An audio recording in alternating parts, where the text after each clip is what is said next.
ಹೇಗಿದೀಯಾ? ಚೆನ್ನಾಗಿದ್ದೀನಿ ಕಣೆ, ನೀನು? ನಾನು ಮಸ್ತಾಗಿದ್ದೀನಿ. ಏನು ಗೊತ್ತಾ, ಈ ವರ್ಷ ಕಾನ್ಗೋಡ್ ಶಾಲೆಯಲ್ಲಿ ಅದೇನೋ ವಿಜ್ಞಾನ ಮತ್ತು ಕಲಾ ವಸ್ತು ಪ್ರದರ್ಶನ ಮಾಡ್ತಿದ್ದಾರಂತೆ, ಗೊತ್ತಾ ನಿನಗೆ? ಹೌದಾ, ನಂಗೆ ಗೊತ್ತಿರಲಿಲ್ಲ ಕಣೆ. ಏನೇನಿರುತ್ತೆ ಅಲ್ಲಿ?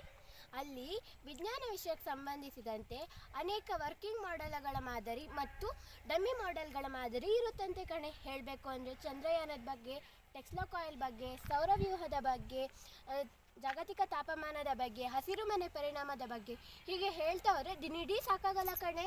ಹೌದಾ, ಇಷ್ಟೊಂದೆಲ್ಲ ಇರುತ್ತಾ? ಇನ್ನು ಇನ್ನು ಏನೇನಿರುತ್ತೆ ನನಗೂ ಸ್ವಲ್ಪ ಹೇಳೆ, ಎಲ್ಲರಿಗೂ ಹೇಳ್ಕೊಂಬರ್ತೀನಿ. ತಾಳು ಮರೈತಿ, ಹೇಳ್ತೀನಿ. ಯಾಕೆ ಇಷ್ಟೊಂದು ಅರ್ಜೆಂಟ್ ಮಾಡ್ತೀಯಾ?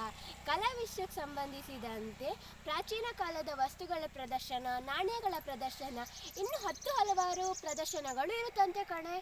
ಹಬ್ಬ, ಇಷ್ಟೊಂದೆಲ್ಲ ಇರುತ್ತಾ? ಎಷ್ಟು ಕಲಿಯೋಕ್ಕಿದೆ ಅಲ್ವಾ? ಒಂದು ಲೆಕ್ಕಕ್ಕೆ ಹೇಳೋದಾದರೆ ವಿಜ್ಞಾನ ಮತ್ತು ಕಲಾಲೋಕದ ಅನಾವರಣನೇ ನಡೀತಿದೆ ಅಲ್ವಾ? ಹೌದು, ಇದು ಯಾವಾಗ ನಡೆಯೋದು ನನಗೂ ಸ್ವಲ್ಪ ಹೇಳ್ತೀಯಾ? ನಿಂಗೂ ಹೇಳ್ತೀನಿ, ಎಲ್ಲರಿಗೂ ಹೇಳ್ತೀನಿ. ಇದೇ ಡಿಸೆಂಬರ್ 31ರಂದು ಬುಧವಾರ ಬೆಳಗ್ಗೆ 10 ಗಂಟೆಗೆ ಕಾನ್ಗೋಡು ಶಾಲೆಯಲ್ಲಿ ವಿಜ್ಞಾನ ಮತ್ತು ಕಲಾ ವಸ್ತು ಪ್ರದರ್ಶನ ನಡೀತಿದೆ. ತಾವೆಲ್ಲರೂ ಬನ್ನಿ, ತಮ್ಮ ಸುತ್ತಮುತ್ತಲ ಇರೋರ್ನು ಎಲ್ಲರನ್ನೂ ಕರ್ಕೊಂಡು ಬನ್ನಿ. ಎಲ್ಲರಿಗೂ ಸ್ವಾಗತ. ಯಾರು ಮಿಸ್ ಮಾಡಬೇಡಿ, ಆಯ್ತಾ?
ಅದನ್ನ ತಿಳ್ಕೊಳ್ಳೋದಕ್ಕೋಸ್ಕರ ಈ ಚಂದ್ರಯಾನ 3ನ ಉಡಾವಣೆ ಮಾಡಲಾಗುತ್ತೆ.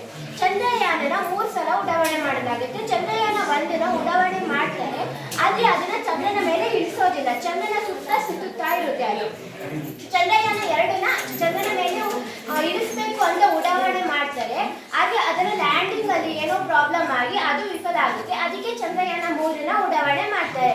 ಈ ಚಂದ್ರಯಾನ 3ನ ಜುಲೈ 14, 2023ರಲ್ಲಿ ಶ್ರೀಹರಿಕೋಟ ಎಂಬಲ್ಲಿ ಉಡಾವಣೆ ಮಾಡಲಾಗುತ್ತೆ. ಇದನ್ನ ಉಡಾವಣೆ ಮಾಡಿದ ಸಂಸ್ಥೆ ಯಾವುದು ಅಂತ ಹೇಳಿದ್ರೆ ಇಸ್ರೋ. ಇಸ್ರೋ ಅಂದ್ರೆ ಇಂಡಿಯನ್ ಸ್ಪೇಸ್ ರಿಸರ್ಚ್ ಆರ್ಗನೈಸೇಷನ್ ಅನ್ನೋ ಒಂದು ಸಂಸ್ಥೆ. ಇದರ ಪ್ರಧಾನ ಕಚೇರಿ ನಮ್ಮ ಬೆಂಗಳೂರಲ್ಲಿ ಇದೆ. ಚಂದ್ರನ ಮೇಲೆ ನಮಗಿಂತ ಮೊದಲು 3 ದೇಶಗಳು ತಮ್ಮ ಬಾಹ್ಯಾಕಾಶ ನೌಕೆಗಳನ್ನ ಇಳಿಸಿದೆ. ಅದು ನಮ್ಮ ದೇಶ 4ನೇ ದೇಶ ಆಗಿದೆ. ಆಮೇಲೆ ಆ 3 ದೇಶಗಳು ಚಂದ್ರನ ಬೇರೆ ಬೇರೆ ಧ್ರುವಗಳಲ್ಲಿ ತಮ್ಮ ಲ್ಯಾಂಡರ್ಗಳನ್ನ ಇಳಿಸಿರ್ಬೋದು, ಆದರೆ ನಮ್ಮ ದೇಶ ಚಂದ್ರನ ದಕ್ಷಿಣ ಧ್ರುವದಲ್ಲಿ ಇಳಿಸಿದಂತ ಮೊದಲ ದೇಶ ಅನ್ನೋ ಹೆಗ್ಗಳಿಕೆಗೆ ಪಾತ್ರ ಆಗಿದೆ. ಈ ಚಂದ್ರಯಾನ 3 ಆಗಸ್ಟ್ 23, 2023ರಂದು ಚಂದ್ರನ ಮೇಲೆ ಹೋಗಿ ಇಳಿಯುತ್ತೆ. ಈ ರಾಕೆಟ್ ವಿಕ್ರಮ್ ಲ್ಯಾಂಡರ್ ಮತ್ತು ಪ್ರಜ್ಞಾನ್ ರೋವರ್ಗಳನ್ನ ಹೊತ್ಕೊಂಡು ಹೋಗಿರುತ್ತೆ. ನಮ್ಮ ಭೂಮಿಯಿಂದ ಹೊರಗಡೆ ಹೋಗ್ಬೇಕಂದ್ರೆ ತುಂಬಾನೇ ಶಕ್ತಿ ಬೇಕಾಗುತ್ತೆ. ಯಾಕಂದ್ರೆ ನಮ್ಮ ಭೂಮಿಲಿ ಗುರುತ್ವಾಕರ್ಷಣೆ ಬಲ ಇದೆಲ್ಲ, ನಾವು ಏನೇನೇ ಎಷ್ಟೇ ಫೋರ್ಸಲ್ಲಿ ಮೇಲೆ ಎಸೆದ್ರು ಅದು ವಾಪಸ್ ಬರುತ್ತೆ. ನಾವು ಭೂಮಿಯಿಂದ ಹೊರಗಡೆ ಹೋಗ್ಬೇಕು ಅಂದ್ರೆ ತುಂಬಾನೇ ಶಕ್ತಿ ಬೇಕಾಗುತ್ತೆ ಅಲ್ಲ. ಈ ರಾಕೆಟ್ ನ್ಯೂಟನ್ನ ಮೂರನೇ ನಿಯಮದ ಪ್ರಕಾರ ಹೊರಗಡೆ ಹೋಗಿರುತ್ತೆ. ನ್ಯೂಟನ್ನ ಮೂರನೇ ನಿಯಮ ಏನು ಅಂದ್ರೆ ಪ್ರತಿಯೊಂದು ಕ್ರಿಯೆಗೂ ಸಮನಾದ ಮತ್ತು ವಿರುದ್ಧವಾದ ಪ್ರತಿಕ್ರಿಯೆ ಇರುತ್ತೆ. ಈ rocket oxide, carbon dioxide, fuel ಇಂಧನ ಅನ್ನೋ 3 ಇಂಧನಗಳನ್ನ ಉರಿಸಿ ಒಂದು ಶಕ್ತಿಯಾಗಿ ಪರಿವರ್ತನೆ ಆಗುತ್ತೆ. ಆ ಶಕ್ತಿಯಿಂದಾಗಿ ಇದು ಹೊರಗಡೆ ಹೋಗಿರುತ್ತೆ.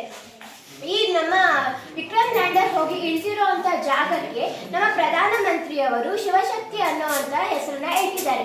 ಈ ವಿಕ್ರಮ್ ಲ್ಯಾಂಡರ್ ಮತ್ತು ಪ್ರಜ್ಞಾನ್ ರೋವರ್ಗಳನ್ನ ಹೊತ್ಕೊಂಡೋಗಿರೋ ರಾಕೆಟ್ ಹೆಸರು ಏನಂದ್ರೆ LVM-3. ಇಷ್ಟು ಶಾಂತವಾಗಿ ಕೇಳಿಸ್ಕೊಂಡ್ರೆ ತಮ್ಮೆಲ್ಲರಿಗೂ ವಂದಿಸುತ್ತಾ ನನ್ನ ಮಾದರಿಯ ಪ್ರದರ್ಶನವನ್ನು ಮುಗಿಸುತ್ತೇನೆ. ಧನ್ಯವಾದಗಳು.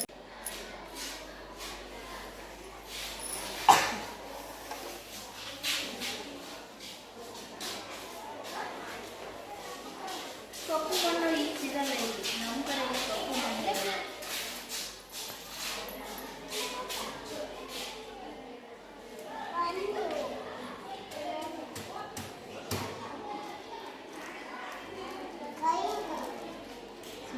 ಶ್ವೇತಾ, ಬಾರ್ಲಿ ಯೂಸ್ ಮಾಡ್ತೀಯಾ? ಇಲ್ಲ ಕಣಕ, ನಾವು ಯಾವ ರಾಗಿ ಜೋಳ ಅಕ್ಕಿ ಅಷ್ಟೇ.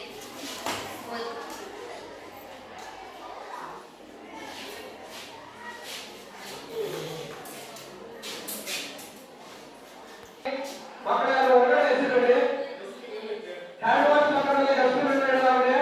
ಹ್ಯಾಂಡ್ ವಾಶ್ ಹಿಂಭಾಗದಲ್ಲೂ ಕೂಡ ಡಸ್ಟ್ಬಿನ್ ವ್ಯವಸ್ಥೆ ಇರ್ತದೆ. ಕುಡಿಯೋ ನೀರಿನ ವ್ಯವಸ್ಥೆಯನ್ನು ಹೊರಗಡೆ ಮಾಡಲಾಗಿದೆ.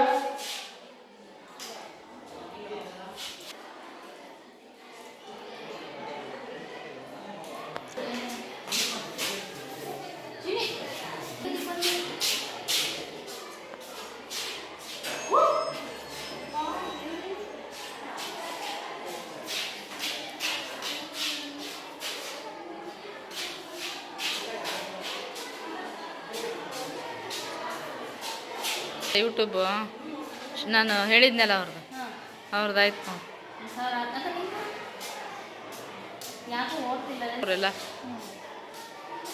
ನಮಗೆ ಆ ಥರ ಇಬ್ಬಿಬ್ರು ಇದ್ದಾರಾ?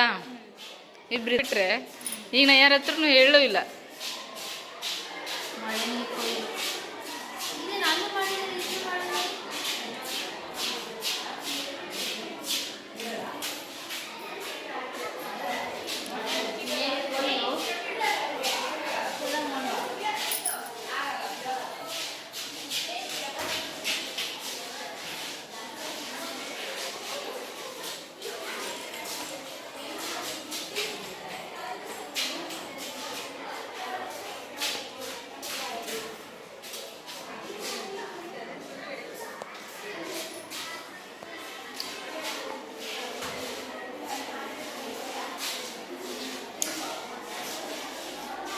ಇದನ್ನ ಬೀದಿ ದೀಪಗಳೆಂದರೆ ರಾತ್ರಿ ಸಮಯದಲ್ಲಿ ದಾರಿ ತರುವ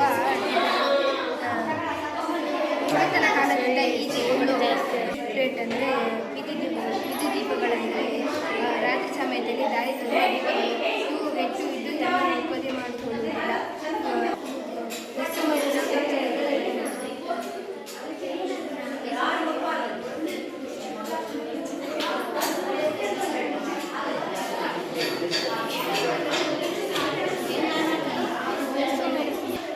ಅಂತರಿಕ್ಷದವರೆಗೆ ಇದು ಭೂಮಿಯಿಂದ 20 ಕಿಲೋಮೀಟರ್ ಮೇಲೆಗೆ ಪರಿವರ್ತನಾ ಮಂಡಲ ಸಿಗುತ್ತದೆ. ಇಲ್ಲಿ ಮೋಡ ಗಾಳಿ ಮಳೆಗಳಿಂದ ಪರಿಸರ ಘಟನೆಗಳು ಸಂಭವಿಸುತ್ತವೆ. ಇಲ್ಲಿ ನಮಗೆ ಗಾಳಿ ಇರುತ್ತೆ. ಭೂಮಿಯಿಂದ 50 ಕಿಲೋಮೀಟರ್ ಮೇಲೆ ಬಂದರೆ ಉಷ್ಣತಾ ಮಂಡಲ ಸಿಗುತ್ತೆ. ಇಲ್ಲಿ ಓಜೋನ್ ಪದರ ಇದೆ.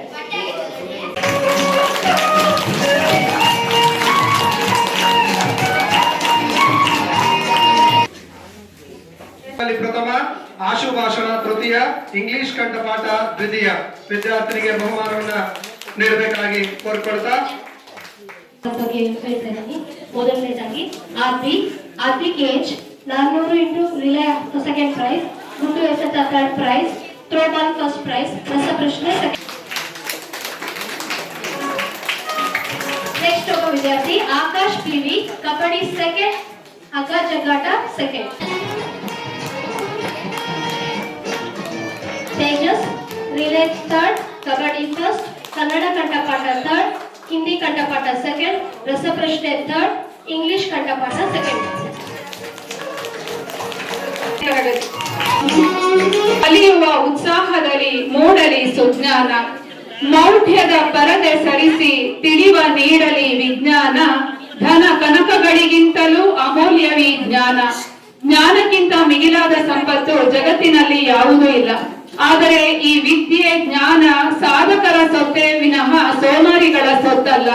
ಯಾರು ನಿರಂತರ ಪರಿಶ್ರಮ ಅಚಲ ಶ್ರದ್ಧೆಯಿಂದ ನಿರಂತರ ಪ್ರಯತ್ನ ಮಾಡ್ತಾರೋ ಅವರು ಮಾತ್ರ ಅತ್ಯುನ್ನತ ಶ್ರೇಣಿಯಲ್ಲಿ ಉತ್ತೀರ್ಣರಾಗಿ ಈ ಸಾಧಕರ ಸ್ಥಾನಕ್ಕೆ ಬರೋದಕ್ಕೆ ಸಾಧ್ಯ. ಅಂತಹ ಒಂದು ಸಾಧಕ ವಿದ್ಯಾರ್ಥಿಗಳನ್ನ ಈ ವೇದಿಕೆಯ ಮೇಲೆ ಸನ್ಮಾನಿಸೋದಕ್ಕೆ ನಮಗೆಲ್ಲರಿಗೂ ಅತ್ಯಂತ ಹೆಮ್ಮೆ ಅನಿಸ್ತಾ ಇದೆ. ಈ ಒಂದು ಕಾರ್ಯಕ್ರಮವನ್ನ ನಮ್ಮ ಶಾಲೆಯ ಕಲಾ ಶಿಕ್ಷಕರಾದ ಶ್ರೀಯುತ ಪ್ರಕಾಶ್ ವಾರ ಸರ್ ಅವರು ನಡೆಸಿಕೊಡಬೇಕಾಗಿ ಅವರನ್ನ ವಿನಂತಿಸ್ತಾ ಇದ್ದೇನೆ.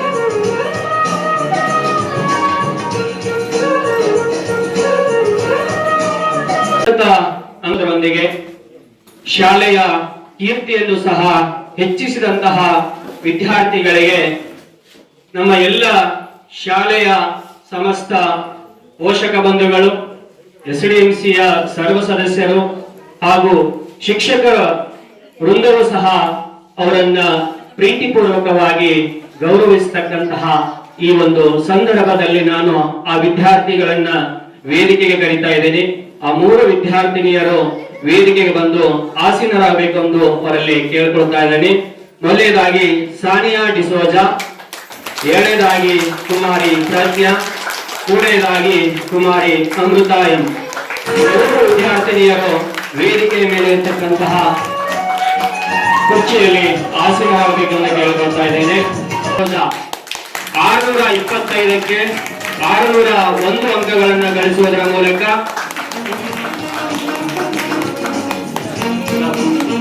ಮೊಟ್ಟ ಮೊದಲ ಬಾರಿಗೆ 625ಕ್ಕೆ 601 ಅಂಕಗಳನ್ನು ಗಳಿಸುವುದರ ಮೂಲಕ ಕುಮಾರಿ ಸಾನಿಯಾ ಡಿಸೋಜಾ 96.16% ಅಂಕಗಳನ್ನು ಗಳಿಸಿ ಶಾಲೆಗೆ ಕೀರ್ತಿಯನ್ನು ತಂದಿದ್ದಾರೆ. ಈ ವಿದ್ಯಾರ್ಥಿಗಳಿಗೆ ನಿಮ್ಮೆಲ್ಲರ ಪ್ರೋತ್ಸಾಹದಾಯಕ ಚಪ್ಪಾಳೆಯೊಂದಿಗೆ ನಾವು ಅಭಿನಂದಿಸೋಣ, ಗೌರವಿಸೋಣ, ಪುರಸ್ಕರಿಸೋಣ. ಎರಡನೇದಾಗಿ ಕುಮಾರಿ ಪ್ರಜ್ಞಾ ಶೇಕಡ 93.28% ಅಂಕಗಳನ್ನು ಗಳಿಸುವುದರ ಮೂಲಕ ದ್ವಿತೀಯ ಸ್ಥಾನವನ್ನು ಪಡೆದು ಶಾಲೆಗೆ ಕೀರ್ತಿಯನ್ನು ತಂದಿದ್ದಾರೆ. ಅವರಿಗೂ ಸಹ ಎಲ್ಲರ ಪರವಾಗಿ ಸಂದರ್ಭ. ಮೂರನೇದಾಗಿ ಕುಮಾರಿ ಅಮೃತಾ ಎಂ ಶೇಕಡ 86.24% ಉತ್ತೀರ್ಣರಾಗಿ ಶಾಲೆಗೆ ತೃತೀಯ ಸ್ಥಾನವನ್ನು ಪಡೆದಿದ್ದಾರೆ. ಇವರಿಗೂ ಸಹ ಎಲ್ಲ ವೇದಿಕೆ ಮೇಲಿರ್ತಕ್ಕಂತಹ ಗೌರವಾನ್ವಿತರು ಪುರಸ್ಕರಿಸಬೇಕು, ಸನ್ಮಾನಿಸಬೇಕು ಎಂದು ಈ ಸಂದರ್ಭದಲ್ಲಿ ಅವರನ್ನ ಕೇಳಿಕೊಳ್ತಾ ಇದ್ದೇನೆ. ಶಾಲೆಯ ಕೀರ್ತಿಯನ್ನು ಹೆಚ್ಚಿಸುವುದರೊಂದಿಗೆ ಮುಂಬರುವ ವಿದ್ಯಾರ್ಥಿಗಳಿಗೆ ಒಂದು ಪ್ರೇರಣೆಯಾಗಿ ಅತ್ಯುನ್ನತ ಶ್ರೇಣಿಯಲ್ಲಿ ಪಾಸಾದಂತಹ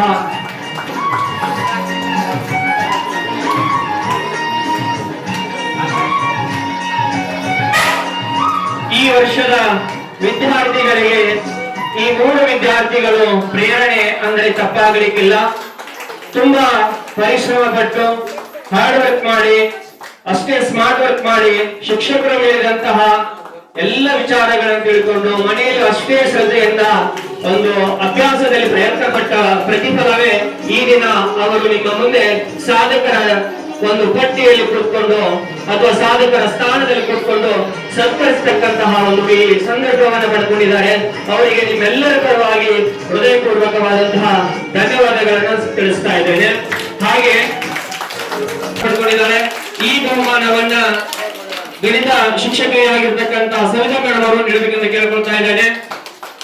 ಹಾಗೆ ವಿಜ್ಞಾನ ವಿಷಯದಲ್ಲಿಯೂ ಸಹ ಕುಮಾರಿ ಸಾನಿಯಾ ಡಿಸೋಜಾ ಮತ್ತು ಪ್ರಜ್ಞಾ ಅತಿ ಹೆಚ್ಚು ಅಂಕಗಳನ್ನು ಗಳಿಸುವುದರ ಮೂಲಕ ಶಾಲೆಗೆ ಪ್ರಥಮ ಸ್ಥಾನ ಪಡೆದಿದ್ದಾರೆ. ಅವರಿಗೆ ವಿಜ್ಞಾನ ಶಿಕ್ಷಕರಾಗಿರ್ತಕ್ಕಂಥ ಶ್ರೀನಿವಾಸರ್ ಅವರು ನಗದು ಪುರಸ್ಕಾರವನ್ನು ನೀಡಿ ಸತ್ಕರಿಸಬೇಕೆಂದು ಪುರಸ್ಕರಿಸಬೇಕೆಂದು ಅವರಲ್ಲಿ ಕೇಳ್ಕೊಳ್ತಾ ಇದ್ದೇನೆ. ಹಾಗೆ ಕೊನೆಯದಾಗಿ ಸಮಾಜ ವಿಜ್ಞಾನ ವಿಷಯದಲ್ಲಿ ಕುಮಾರಿ ಸಾನಿಯಾ ಡಿಸೋಜಾ ಹಾಗೂ ಪ್ರಜ್ಞಾ ಈ 2 ವಿದ್ಯಾರ್ಥಿಗಳು 100ಕ್ಕೆ 100 ಅಂಕಗಳನ್ನು ಪಡೆಯುವುದರ ಮೂಲಕ ಪ್ರಥಮ ಸ್ಥಾನವನ್ನು ಪಡೆದುಕೊಂಡಿದ್ದಾರೆ. ಆ ವಿದ್ಯಾರ್ಥಿಗಳಿಗೆ ಶಾಲೆಯ ಸಮಾಜ ವಿಜ್ಞಾನ ಶಿಕ್ಷಕರಾಗಿರುವಂತಹ ವಿಪಿ ಸರ್ ಅವರು ಬಹುಮಾನವನ್ನು ನೀಡಬೇಕೆಂದು ಕೇಳಿಕೊಳ್ತಾರೆ.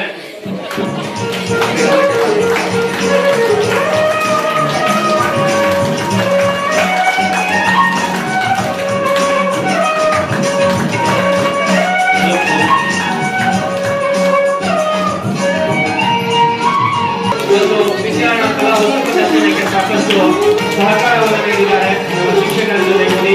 ಹಾಗಾಗಿ ಈ ಒಂದು ಸಂದರ್ಭದಲ್ಲಿ ಅವರನ್ನ ಸ್ಮರಿಸೋಣ, ಗೌರವಿಸೋಣ.